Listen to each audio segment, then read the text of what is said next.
So in this video we will discuss about Antarctica. तो Antarctica continent का नाम आप सभी लोगों ने सुना होगा, लेकिन इस वीडियो में हम कुछ ऐसी बात करेंगे जो आपको एग्ज़ाम के प्रोस्पेक्टिव से तो ध्यान में रखनी पड़ेगी। बाकी कुछ ऐसे फैक्ट जो आपने नहीं जानने हैं अभी तक, और उन फैक्ट के बारे में हम जानेंगे। तो बढ़ते हैं इस वीडियो में।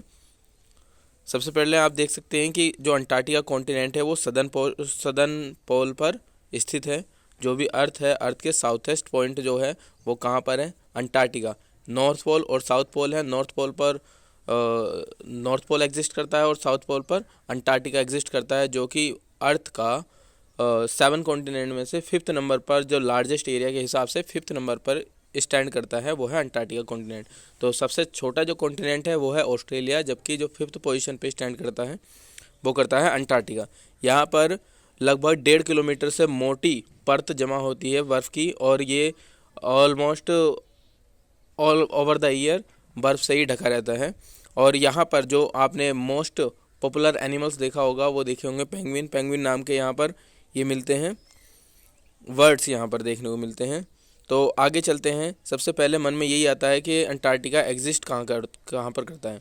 तो अगर कोई भी कैंडिडेट अगर अंटार्कटिका जाता है तो अभी तक का रिकॉर्ड बता रहा हूँ मैं, आप गूगल भी कर सकते हैं। तो लगभग 70,000 के आसपास लोग विजिटर अभी तक साउथ पोल यानी कि अंटार्कटिका कॉन्टिनेंट में ट्रैवल कर चुके हैं। ये टूरिस्ट प्लेस भी है और लोग बाग बहुत बार जाते भी है घूमने, लेकिन जनरली यहाँ पर जो पॉपुलेशन है वो एग्जिस्ट नहीं करती। यहाँ पर कुछ साइंटिस्ट अपने रिसर्च के माध्यम से ही वहाँ पर रहते हैं। 4 से 5 हज़ार लोग डिफरेंट टाइप ऑफ कंट्रीज़ के वहाँ पर इन्वॉल्व रहते हैं, जो डेली टू डेली नई नई तरीके के रिसर्च करते हैं और वहाँ पर जो भी नए नए फार्मूला बनाते हैं, प्रयोगशालाएँ हैं, वहाँ पर कई तरीके की आपको मिलेगी। तो सबसे जैसे हम अगर कोई भी कैंडिडेट जाना चाहता है कि मुझे अगर अंटार्कटिका जाना है तो उसको जाने के लिए कैसे करना पड़ेगा, तो सबसे पहले वो जाएगा सदर्न अमेरिका, मतलब साउथ अमेरिका कॉन्टिनेंट में जाएगा। और साउथ अमेरिका के या तो चिली या फिर अर्जेंटीना, दोनों ही साउथ कंट्री हैं साउथ अमेरिका की। तो वहाँ से 2 जगह मिलती हैं, एक तो वाइस कोमोडोरो और एक मोराविया, और दूसरा अर्जेंटीना की है एक यूसुया। इन दोनों जगह से अगर कोई भी कैंडिडेट ट्रैवल करना चाहता है तो उनको लगभग 1238 मतलब कि 1238 किलोमीटर का डिस्टेंस ट्रैवल करके अंटार्कटिका में एंटर हो जाना है। इसके बाद से ही मैं थोड़ा सा डिटेल में जाऊंगा जब आपको मैप के थ्रू समझाऊंगा। यहाँ पर 600 माइल्स का जो रास्ता है वो इन दोनों पॉइंट के बीच में है, साउथ अमेरिका और अंटार्कटिका के। 2 कंट्री है, एक तो अर्जेंटीना और दूसरा चिली। चिली में एक अटाकामा डेजर्ट है जो कि वर्ल्ड का कोल्डेस्ट डेजर्ट है। यहीं पर एक बहुत बड़ी टेलीस्कोप लगी हुई है जिससे यूनिवर्स की इमेजेस निकाली जाती है या फिर अंतरिक्ष की छानबीन की जाती है। अब कुछ क्वेश्चंस आते हैं मन में कि are there any cities in Antarctica, क्या अंटार्कटिका में कोई भी सिटीज़ है? तो जैसे मैंने पहले बताया था कि यहाँ पर कोई भी पॉपुलेशन एग्जिस्ट नहीं करती, मतलब कोई भी रहने के प्रोस्पेक्टिव से वहाँ पर नहीं जाता है, सिर्फ टूरिस्ट प्लेस की कोई विजिट करने की वजह से या फिर अपना जो भी उनका रिसर्च वगैरह होती है उस तरीके से जाता है। There is no cities in Antarctica, however many countries have established research station and based across the Antarctica. जैसे मैत्री नाम का वहाँ पर रिसर्च स्टेशन है इंडिया का, उसी तरीके से अलग अलग देशों ने वहाँ पर अपनी ज़मीन को एक्वायर करके वहाँ पर रिसर्च करते हैं।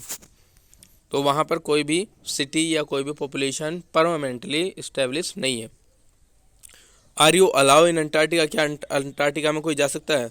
तो 70,000 से ज़्यादा लोग अंटार्कटिका को विज़िट कर चुके हैं अभी तक, और ये एक अंटार्कटिका 5th नंबर का जो है लार्जेस्ट कॉन्टिनेंट है ऑन द अर्थ।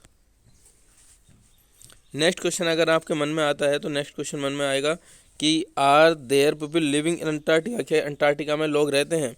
तो यहाँ से 1,000 से 4,000, जैसे मैंने बताया था कि 5,000 के लगभग लोग अंटार्कटिका में रहते हैं, मौजूद रहते हैं। वे लोग वही लोग रहते हैं जो साइंटिस्ट होते हैं, अपनी रिसर्च के लिए या फिर अपने तरह तरह के जो भी उनकी इस्टेब्लिशमेंट होती है या फिर उनकी उपलब्धि होती है उसके लिए वहाँ पर वे प्रयोग करते हैं। वही लोग जा कर के अंटार्कटिका में रहते हैं। अंटार्कटिका में आपको देखने को मिलेगा कि सबसे ज़्यादा बर्फ़ जो पाई जाती है, जैसे वर्ल्ड के फ्रेश वाटर की अगर हम कंपेयर करें तो ऑल ओवर अर्थ पे 70% वाटर है। बचा हुआ जो 70% का भी लगभग 97% जो है वो ओशन में इन्वॉल्व है। ऊपर का 3%, अब 3% को अलग अलग तरीके से कैटेगराइज किया गया है। 3% में से ऑलमोस्ट 2% जो वाटर है वो आइस की फॉर्म में अंटार्कटिका, नॉर्थ पोल या फिर कोई भी वर्ल्ड के, जैसे कि याकोबास्क है एक जगह, वहाँ पर रसिया में बहुत सारी ऐसी कंट्री है जहाँ पर बर्फीली हमेशा जमा रहती है, बर्फीली परत, तो वहाँ पर मौजूद है बर्फ। तो इस तरीके से 2% है, और बचा हुआ 1% जो अंडरग्राउंड वाटर हो गया, रेन वाटर हो गया, रिवर्स होगी, ये सारी चीज़ें इन्वॉल्व होती हैं। तो यहाँ पर लगभग 1.5 किलोमीटर मोटी परत जमा होती है, आप अंदाज़ा लगा सकते हैं। जैसे how cold does it get in Antarctica. अब अंटार्कटिका जो है एक सबसे ज़्यादा कोल्डेस्ट एरिया है, इसको हम कोल्ड डेजर्ट भी बोलते हैं। जैसे कोल्ड डेजर्ट हमारे जो कॉन्टिनेंट एरिया हैं इनमें भी अलग अलग तरीके से होते हैं। जैसे अगर हम इंडिया की बात करें तो इंडिया में कोल्ड डेजर्ट नॉर्दर्न पार्ट में मिलते हैं, लद्दाख में कोल्ड डेजर्ट है। ऐसे ही गोबी डेजर्ट जो कि मंगोलिया में है, उसको भी कोल्ड डेजर्ट माना जाता है। कोल्ड डेजर्ट का मतलब यही होता है कि वहाँ पर टेम्परेचर जो होता है वो हीटनेस प्रोवाइड नहीं करता, बल्कि वहाँ पर ठंडक रहती है, लेकिन जो वेजिटेशंस होती है वो वहाँ पर ग्रो नहीं कर पाती है ड्यू टू टेम्परेचर। तो इस वजह से उसको हम कोल्ड डेजर्ट भी बोलते हैं। कहने का मतलब ये है कि डेजर्ट हमेशा उसको नहीं बोलते कि जहाँ पर हमेशा गर्मी पड़ती है। डेजर्ट हर वो एरिया है जहाँ पर वेजिटेशन की बहुत कमी पाई जाती है। तो यहाँ पर अगर हम सेल्सियस की बात करें तो माइनस के 89.2 डिग्री सेल्सियस तक का टेम्परेचर रहता है, जो कि वर्ल्ड का सबसे लोएस्ट टेम्परेचर है। तो आज की वीडियो में इतना ही, और वीडियो को ख़त्म करने से पहले एक बार हम अर्थ के मैप में देख लेते हैं कि किस जगह अंटार्कटिका और साउथ अमेरिका एग्जिस्ट करते हैं, जहाँ से हम अंटार्कटिका कॉन्टिनेंट जाते हैं। So as you can see, ये है हमारा प्यारा भारत, और प्यारे भारत से हम चलते हैं वेस्ट की साइड। वेस्ट साइड को हम अरेबियन सी को पार करने के बाद, अरेबियन पेनिनसुला को पार करने के बाद, अफ्रीका कॉन्टिनेंट को पार करने के बाद पहुंचते हैं साउथ अमेरिका कॉन्टिनेंट। अब साउथ अमेरिका कॉन्टिनेंट का जो सदर्न पॉइंट है ये वाला, ये कुछ चिली के पार्ट में आता है और कुछ अर्जेंटीना के। अब यहाँ से यहाँ तक का डिस्टेंस बहुत ही कम रह जाता है। ये जो आप देख रहे हैं ये रीजन और ये रीजन, इन दोनों रीजन के बीच का डिस्टेंस जो है लगभग 1200 किलोमीटर के आसपास है। तो इस वजह से जो भी लोग ट्रैवल करना चाहते हैं या ट्रैवल करते हैं वो लोग इस रीजन से इस रीजन तक जाते हैं। तो इन दोनों के डिस्टेंस करने के बाद ये अंटार्कटिका में ट्रैवल हो जाते हैं। एंटर करने के बाद अंटार्कटिका में आराम से विज़िट करते हैं। आगे की वीडियो और भी इनोवेटिव रहेगी, जो भी मुझसे बनेगा मैं अच्छे से अच्छा आपको कंटेंट प्रोवाइड कराने की कोशिश करूँगा। मिलते हैं नेक्स्ट वीडियो में। Thank you and have a good day.